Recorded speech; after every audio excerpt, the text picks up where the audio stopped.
जेकॾहिं निमाज़ पढ़ो था तो तव्हांजी पेशानी पधरी होंदी।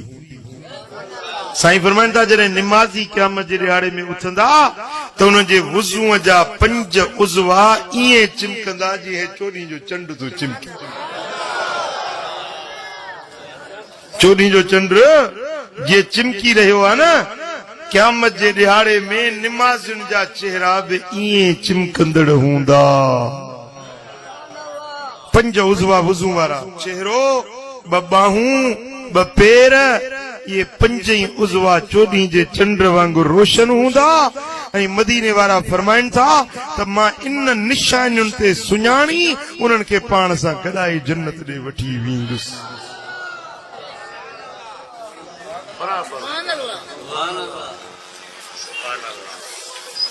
बाक़ी जे तो में ये निशानियूं न हूंदियूं न निमाज़ न खैरात, 2 निशानियूं तो में न हूंदियूं तो पो ख़बर थई त बेनिमाज़ी जो मोह कीअं हूंदो।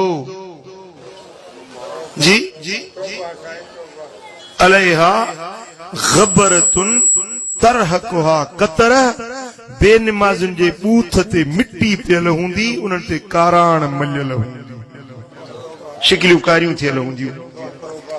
वुजूहुन यौमइज़िन अलैहा ग़बरतुन तरहकुहा कतर, ये चेहरा हूंदा जन चेहरनि जे मथां धूड़ ऐं गुबार ऐं मिट्टी पियल हूंदी, उहे चेहरा कारा थियल हूंदा।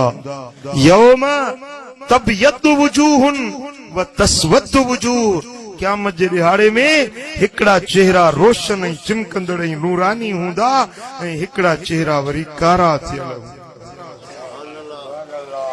निमाज़ियुनि जा चेहरा रोशन हूंदा, बेनिमाज़ियुनि जा चेहरा कारा थियल हूंदा।